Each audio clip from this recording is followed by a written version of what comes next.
Super Flic est une série télévisée policière ivoiro-burkinabé réalisée par Aminata Diallo Glaise.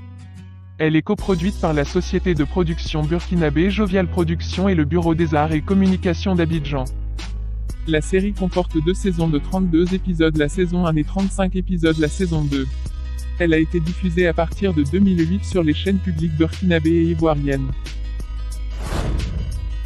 2 inspecteurs de police, Marc et Malika, ne filent pas tout le tempo selon l'entente parfait, le premier est plutôt corrompu, coureur de jupons, tandis que le second est le symbole de la sincérité, intègre consciencieux, pourtant à 2, ils vont mener à leur rythme leurs enquêtes sur le proxénétisme, la drogue, la fausse monnaie et d'autres faits de société.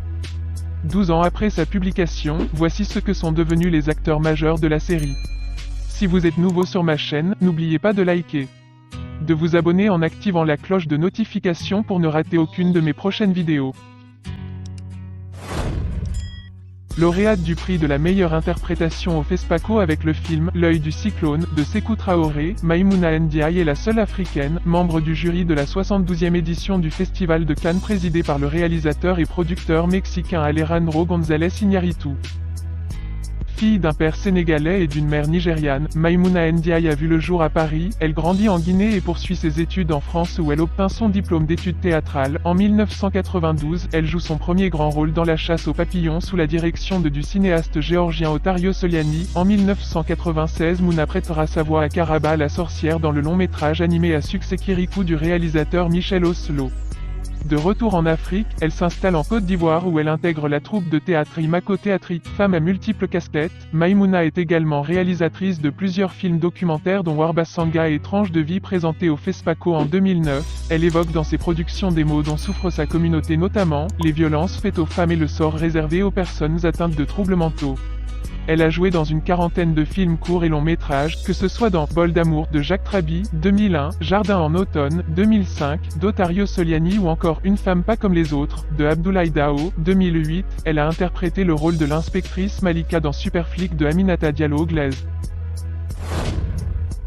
Enseignant de français dans les années 90 et reconverti en homme de théâtre, Alain Emma fait aujourd'hui partie de l'élite des comédiens de la scène burkinabé. Celui qu'on nomme le Rasta Chauve de Kadi Jolie, est directeur de la compagnie Théâtre Éclair, directeur du festival Art Enfance et Jeunesse, promoteur du projet Les Sirènes du Faso. Alain Emma est l'un des pionniers du monde culturel au Burkina Faso. Il a joué dans la série Kadi Jolie en 1999 et le rôle de l'inspecteur Marc dans les 2 saisons de Super Flic en 2008. Kadi Traoré, née le 18 mars 1979 à Bobo-Dioulasso, est une actrice, réalisatrice et productrice burkinabé. Son premier grand succès à l'écran est son apparition dans le clip « Sirène de Dakoya », le clip de ZDS. En 2004, le réalisateur Boubacar Diallo fait appel à Kadi Traoré pour jouer dans son long-métrage Traque à Ouaga. 3 autres longs-métrages suivront, Dossier brûlant, Code Phoenix et Lord et Yunga. Elle interprète dès 2018 le rôle de Timmy dans la série africaine Super Flic de la réalisatrice et productrice Aminata Diallo Glaise. Tournée au Burkina Faso et en Côte d'Ivoire, la série met à l'écran des artistes africains de renom comme Mouna Ndiaye et Alain Emma, acteurs principaux, mais également Adama Daiko, Rasman et Ouedraogo. En 2012, Kadi Traoré réalise un documentaire de 26 minutes sur l'artiste Smokey intitulé « Smokey, ni révolutionnaire, ni rebelle mais libre ». En 2014, elle réalise son premier long métrage intitulé « À vendre » et intègre comme actrice principale, le casting de la série « Ouagalov » de Guy Désiré Yaméogo. Son second long métrage, en 2017, Conflit conjugal, comme le premier, traite de la vie de couple, avec les artistes musiciens Chani Bess et Smarty comme acteurs principaux. Le film est classé 2e au palmarès du Fonds d'aide, Succès Cinéma Burkina Faso, qui récompense les films qui franchissent le seuil de 10 000 entrées.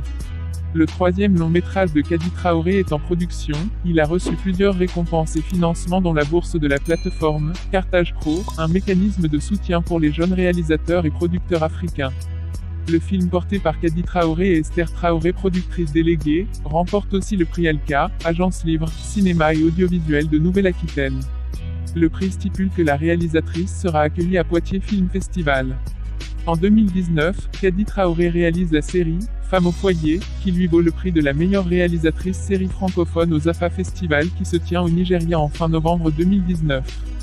L'actrice Rihanna Dzongo y est désignée aussi meilleure actrice série francophone. Le 31 janvier 2008, elle épouse l'artiste rappeur franco-burkinabé Serge Bambara alias Smokey. Producteur, réalisateur et comédien ivoirien, à l'état civil, on l'appelle Dossotier Kumba, dans la série télévisée « Ma famille », à travers laquelle il a incarné personnage d'Osso. Il commençait le théâtre avec des troupes de quartier. Il a parcouru également des compagnies de théâtre. Ce sont ses formations dans les troupes de quartier et professionnelles qui l'ont permis de faire des caravanes et des festivals à travers toute la Côte d'Ivoire. En 1995, il a fait ensemble avec des collègues, une caravane à travers tout le pays. Il s'agit d'une caravane initiée par l'État ivoirien pour la vulgarisation du code électoral. Après cette caravane, il s'est retrouvé avec Ma famille. En 2008, il est venu à Ouagadougou, au Burkina Faso où il a tourné sa première série télévisée Superflic avec Madame Aminata Diallo. Entre 2010 et 2011, il est revenu au Burkina Faso pour tourner la seconde saison de la même série. Après, en 2013, il a décidé de se lancer dans la production et la réalisation. Il a donc produit la première saison de sa série qu'on appelle Cris de bois, qui a plu aux Ivoiriens puisque diffusée sur la première chaîne de télévision nationale. Entre fin 2013 et 2014, il s'est retrouvé encore à produire la saison 2 de la même série.